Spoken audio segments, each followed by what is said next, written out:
Come கணபதையே நமக. ஸ்ரீகுருப்யோ நமக. வாகர்த்த விவசம்பிருக்தோ வாகர்த்த பிரதிவத்தையே ஜெகதப்பிதரோ வந்தே பார்வதி பரமேஸ்வரோ. ஒரு வார்த்தையிலிருந்து அர்த்தத்தை பிரிக்க முடியாது. சொல்லிருந்தால் அதில் பொருள் இருக்கும். அதுபோல ஜெகத்பிதாவான பரமேஸ்வரரும் பார்வதியும் ஒன்றாய் இணைந்தவர்கள். அவ்விருவரும் ஒன்றாய் இணைந்த நன்னாளே பங்குனி உத்திரம். மாதங்களில் 12வது மாதம் பங்குனி, நட்சத்திரங்களில் 12வது நட்சத்திரம் உத்திரம். இவை இரண்டும் சேரும் பௌர்ணமி திருநாளே பங்குனி உத்திரமாக கொண்டாடப்படுகிறது. பங்குனி உத்திரத்தின் சிறப்பு என்னவென்றால், அந்த நன்னாளில் பலவித தெய்வங்களுக்கு திருமணம் நடந்தேறியிருக்கிறது. சீதைக்கும் ராமருக்கும், முருகனுக்கும் தெய்வானைக்கும், விஷ்ணுவுக்கும் லக்ஷ்மிக்கும், இந்திரனுக்கும் இந்திராணிக்கும் எல்லாருக்கும் திருமணம் நடந்த நன்னாள் இந்த பங்குனி உத்திரம். தெய்வங்களின் திருமணம் என்பது ஒரு சாதாரண திருமணம் கிடையாது. இது ஜீவனும் பரமனும் ஒன்றிணையும் தத்துவம். இதுவே உலகம் இயங்குவதற்கான ஆதார நிகழ்வு. பிரம்மனின் மானச புத்திரனான தக்ஷ பிரஜாபதி பராசக்தியான அம்பிகை தனக்கு மகளாக வரவேண்டும் என்று தபசிருக்க, அவனது தவத்தின் பயனாக அம்பிகை சதிதேவியாக தோன்றினாள். சிவனை மணந்தாள். தக்ஷன் சிவபெருமானை மட்டும் அழைக்காமல் யஜ்ஞம் நடத்தினான். சதிதேவி தன் தகப்பனாருக்கு பாடம் புகட்ட சிவபெருமான் சொல்லையும் மீறி தக்ஷன் நடத்திய யாகத்திற்கு வந்தாள். தன் தகப்பனாருக்கு நல்வார்த்தை கூறினாள். சதியின் பேச்சை ஏற்க மறுத்தான் தக்ஷன். அவன் பெண் என்பதை மாற்ற வேண்டும் என்பதற்காக தேகத்தியாகம் செய்தாள்.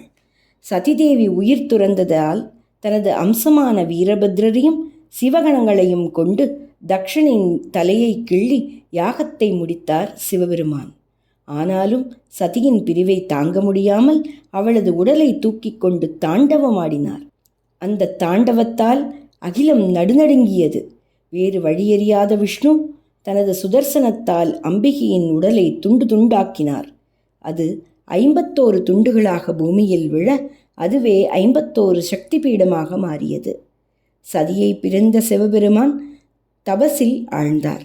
அந்த சமயத்தில் பூமியில் தாருகாசூரன் உருவானான். அவன் சிவபெருமானின் பிள்ளையால் மட்டுமே தனக்கு மரணம் சம்பவிக்க வேண்டும் என்ற வரத்தை பெற்றார். சுவாமியோ ஆழ்தவத்தில் இருந்தார். சதிதேவியோ மறைந்து விட்டாள். வழி என்று தெரியாமல் அம்பிகையை நோக்கி இந்திராதி தேவர்களும் பிரம்மாவும் விஷ்ணுவும் இமயமலையில் தவம் செய்தார்கள். அப்போது அசரீரியாக பித்ருதேவனின் மானசபுத்திரியான மைனாதேவிக்கும் ஹிமவானுக்கும் தான் மகளாக அவதாரம் செய்வேன் என்றாள் பராசக்தி. சிறிது காலத்திற்கு பிறகு சைத்திர மாத சுத்த நவமியில் மிருகசீர்ஷ நட்சத்திரத்தில் அவதாரமானாள் பார்வதி. அவள் பாலையாக, அதாவது 9 வயதினளாக இருந்தபோது நாரத முனியின் அறிவுரைப்படி சிவபெருமானின் தபசிற்கு உதவி புரிந்து வந்தாள். அந்த சமயம் இந்திராதி தேவர்கள் சுவாமியின் தபசை கலைக்க மன்மதனை வேண்டினார்கள்.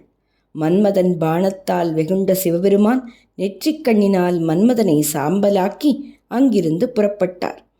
ரதிதேவி பார்வதி தேவியிடம் தனது கணவனை மீட்டுத் தருமாறு வேண்டினாள்.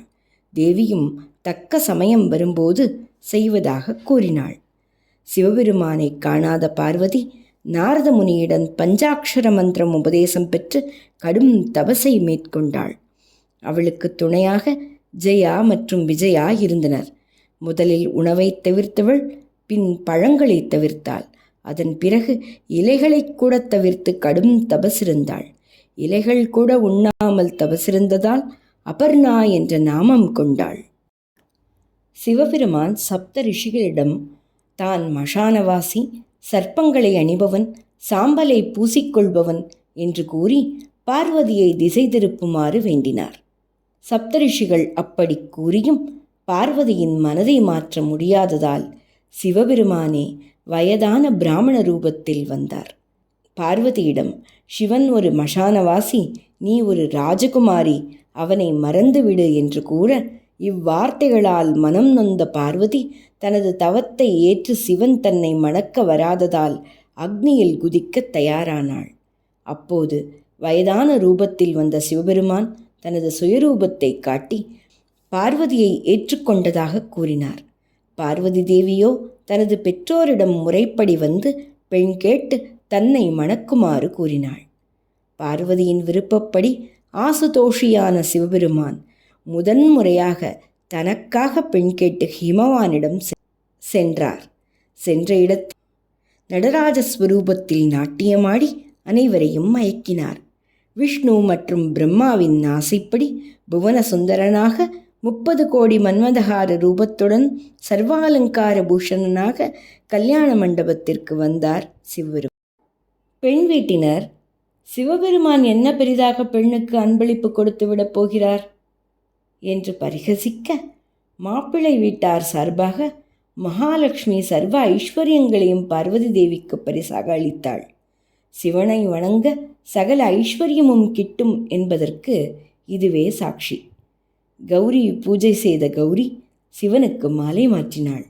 கௌரியும் லக்ஷ்மியும் நித்தியவாசம் செய்யும் மங்கல்யத்தை மாங்கல்யம் தந்துனானே ஜெகஜீவனஹேதுனா ஜகத்தை ரட்சிக்க சிவபெருமான் பார்வதியின் கழுத்தில் கட்டி பிரணவத்திற்கு பூஜை செய்து சப்தபதி மந்திரம் கூறி பாரிஜாத பூவை போன்ற அம்பிகையின் கால்களில் மெட்டி சூட்ட நாராயணன் ஊஞ்சலாட்ட கண்ணூஞ்சல் ஆடினர் சிவனும் பார்வதியும்.